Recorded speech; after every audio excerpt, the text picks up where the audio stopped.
Olá pessoal, bom dia, bom dia. Hoje nós vamos iniciar a nossa revisão de português, tá certo? Então, pega o livro integrado, o seu caderno com a revisão que você copiou e vamos tirar as dúvidas. Olha só, como nós já estamos no final dos assuntos, né, dos livros e no final do ano também, né?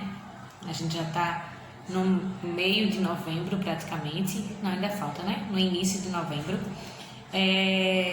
Nós vamos voltar um pouco no livro, vocês vão ver que a gente vai trabalhar assuntos que a gente já viu, com assuntos novos, né? Então a gente vai mesclar um pouquinho assuntos que a gente já estudou com assuntos novos, certo? Então, para começar, vamos para a primeira questão. A gente vai tirando as dúvidas de acordo com as questões da revisão do caderno, ok? Então, como sempre, em cada questão, vocês vão verificar que ao lado tem a página do livro em que vocês podem pesquisar para poder responder. Primeira questão. Explique cada tipo de frase abaixo. Depois escreva uma frase exemplificando para cada tipo, tá certo? Então você vai escrever, explicar o que são frases declarativas, frases interrogativas, frases exclamativas e frases imperativas. Na página 125, no estudo da língua, a gente vai trabalhar exatamente isso, tipos de frases, certo? Então, você vai ver que frase é o conjunto de palavras que comunicam um pensamento completo, certo? Tendo verbo ou não, né? Porque o enunciado, quando tem verbo, a gente chama de oração, né? Então, frase é um conjunto de palavras que comunicam um pensamento completo. É o conjunto ou uma palavra. Às vezes, a gente tem uma frase com uma palavra só, desde que ela faça sentido, né? Que comunique um pensamento completo, que o leitor consiga entender, aquilo a gente pode chamar de frase, ok? E quando tem verbo, a gente chama de oração, certo? Então, os tipos de frases tem aí, frase declarativa, elas podem ser afirmativas ou negativas, certo? Então, as frases declarativas afirmativas, elas afirmam algo, fazem uma declaração simples. As negativas negam alguma coisa, fazem a negação de uma declaração, tá? Então, na frase declarativa existe afirmativa e negativa, uma afirma algo e a outra nega algo, ok? Na frase interrogativa, né, pergunta alguma coisa, indica uma interrogação. Então, você tem que lembrar que toda frase interrogativa ela precisa vir acompanhada do ponto de interrogação, ok? O próprio livro traz alguns exemplos. Por favor, não usem os exemplos do livro, né, para colocar aí nas frases, ok? Usa a sua imaginação, tá? Frases exclamativas indicam exclamação, admiração, surpresa, alegria, espanto, dor, medo e susto. E essas frases também vêm acompanhadas com o ponto de exclamação, ok? Frases imperativas indicam ordem ou pedido. Preste atenção que a pontuação nem sempre é um ponto final, ok? Um exemplo tem aí, nada disso, e uma exclamação, para você não confundir e colocar como frase exclamativa, certo? Então, frase imperativa indica uma ordem ou um pedido, ok? Na página 126, vocês vão encontrar também vários outros exemplos. Gostaria que vocês não usassem, só vissem como exemplo e elaborassem as próprias frases de vocês, tá? Na segunda questão, o que é oração? Eu já falei, né? Explicando o que é frase, eu já falei o que é oração. Na página 126, em oração e período, vocês vão encontrar lá, dizendo exatamente o que é oração. Todo enunciado que contém apenas um verbo é chamado de oração. Então, o que é oração? Todo enunciado que contém apenas um verbo. Só pode ter um não, é isso que a gente vai ver agora. Se tiver apenas um verbo, período simples, e se tiver mais, de um verbo, período composto, tá? Então, a gente vai identificar a quantidade de orações pela quantidade de verbos que a gente vai encontrar na oração. Então, ele diz assim: a frase com verbo também recebe o nome de período. A frase com verbo também recebe o nome de período. Em um período, há tantas orações quanto forem os verbos. Então, a gente tem que observar quantos verbos tem para saber quantas orações há naquele período, né? Naquela frase toda que tem verbo, tá? Na página 127, ele diz assim: quando o enunciado é formado por uma única oração, ele é chamado de período simples. Quando é que a gente sabe isso? A gente vê a quantidade de verbos que tem lá, certo? Ele tremia muito, é um exemplo. Tremia é o verbo, uma oração, período simples. O sangue sumiu de seu rosto. Sumiu é o verbo, uma oração, período simples. Quando o enunciado é formado por mais de uma oração, ele é chamado de período composto. Vamos ver isso. Ele tremia muito e o sangue sumiu de seu rosto. Primeira oração e segunda oração. Veja que a primeira oração e a segunda oração, a gente encontra essas orações de acordo com os verbos, tá? Então, ele tremia muito, primeira oração, e o sangue sumiu de seu rosto, segunda oração. Duas orações, dois verbos, duas orações, período composto. Ok?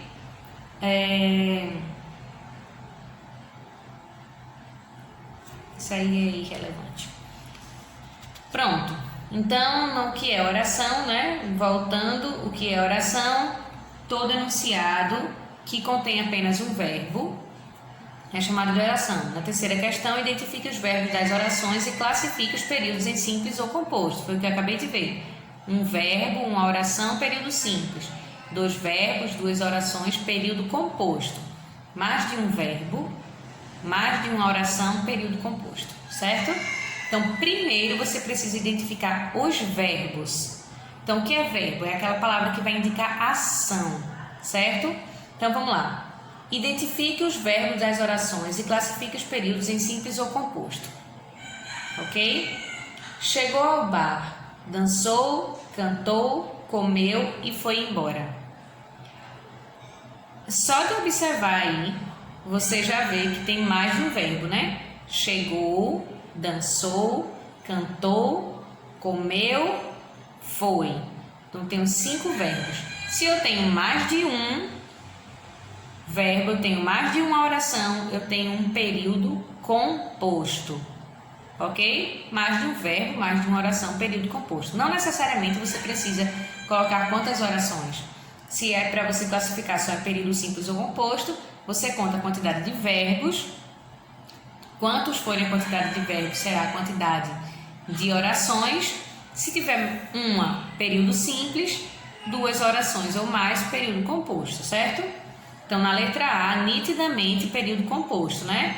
Verbo chegar, dançar, cantar, comer e o verbo ir, certo? B, o amor constrói e o ódio destrói. Inclusive, conserta aí, tá? O amor constrói e o ódio destrói. Mais de um verbo, identifiquem os verbos. Mais de um verbo é período composto. Então, na letra B, construir, destruir. Ódio e amor aí são sentimentos, tá? Não atuam como verbo. Então, construir, destruir, né? Constrói, destrói. 2 verbos, 2 orações e período composto. Conserta aí a frase da letra B, tá? O amor constrói e o ódio destrói, tá? Ficou faltando o nome, o verbo construir e o constrói. Letra C. O menino muito educadamente se despediu. Qual é o verbo aí? O menino muito educadamente se despediu. A frase é grande, né? Período longo, mas só tem um verbo, que é o verbo despedir. Então, se só tem um verbo, uma oração, período simples. O período é simples, tá? Um verbo, uma oração, período simples. Letra A, letra B, período composto. Letra C, período simples. Ok? Eita, tia, a frase é bem grande, né? Mas só tem um verbo e é isso que importa. Na hora de saber período simples ou composto, quando a gente estiver trabalhando com as orações, a gente vai precisar identificar sempre os verbos, tá? Então, não importa o tamanho da frase, quantas palavras, quantos substantivos, quantos adjetivos, quantas conjunções, quantas preposições, enfim. O que importa são quantos verbos, ok? Então, você precisa identificar os verbos. Quinta questão, escreva frases. Quarta questão, que são palavras homônimas. Então, vamos lá para a página 138. Vocês vão encontrar fácil na página 138. Tem um cachorrinho lá, né? O último, que diz assim: essas palavras são homônimas. Ou seja, ele dá várias duplas de palavras. E ele diz: essas palavras são homônimas. Ou seja, tem a mesma pronúncia e às vezes a mesma grafia, mesma escrita, mas significados diferentes. Aí ele dá o exemplo de cela e cela, acento e acento, cheque e cheque, são e são, manga e manga. Então essas duplas de palavras são pronunciadas da mesma forma, a maioria delas são escritas da mesma forma, mas elas têm significados diferentes, certo? Então, palavras homônimas têm a mesma pronúncia, às vezes a mesma grafia, mas significados diferentes, certo? Palavras homônimas têm a mesma pronúncia, às vezes a mesma grafia, mas significados diferentes, ok? Significados diferentes. Na quinta questão, escreva frases com o antônimo das palavras. Vocês também vão encontrar antônimo nessa mesma página 138, um pouco antes, tá? Sinônimos e antônimos também vocês vão encontrar nessas páginas.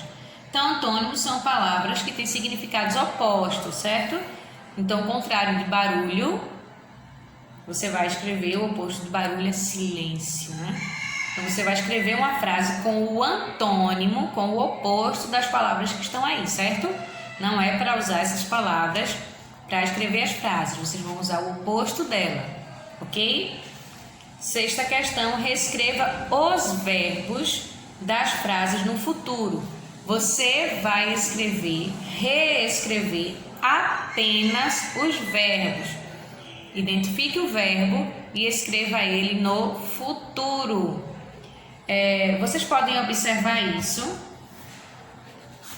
se vocês tiverem dúvida, lá na página 67, os tempos verbais, e também na atividade da página 70, tá? Na página 67 fala sobre os tempos verbais e também na atividade da página 70, a questão 14 e 15, que fala sobre verbos terminados em rã e rão, ok? Verbos terminados em rã e rão. Esses dois verbos que tem aí nas duas orações, que tem na sexta questão, na letra A e na letra B, os verbos que estão terminados em rã, verbos terminados em rã, R-A-M, são verbos no passado. No futuro, eles vão terminar em rão, certo? Então, no passado, terminaram, no futuro, terminarão, certo? Então, passado, futuro. Então, na sexta questão, vocês vão reescrever apenas os verbos, ok? Façam tudo com muito cuidado, façam com calma e aproveitem o tempo que vocês têm para tirarem as dúvidas, ok? Beleza? Conto com vocês na hora da correção, para que vocês estejam com a atividade pronta, certo? Para que a gente possa só tirar dúvidas, se ficar dúvidas, né? Se não ficar dúvida, melhor ainda, porque a gente já avança, ok? Lembrando que na nossa verificação de aprendizagem da língua portuguesa, vocês também farão uma produção textual, certo?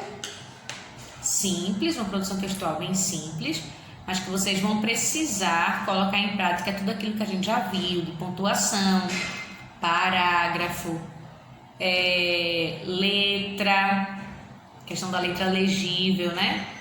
Vocês vão precisar colocar tudo isso em prática, tá? Então, além desses assuntos, vocês também vão precisar produzir um texto simples, bem legal, tá bem interessante.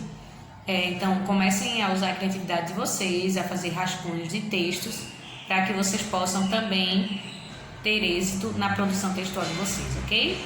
Um beijinho para vocês. Não esquece de colocar seu nome lá no comentário, tá? Para eu saber que você viu o vídeo e corrige toda a sua atividade de português.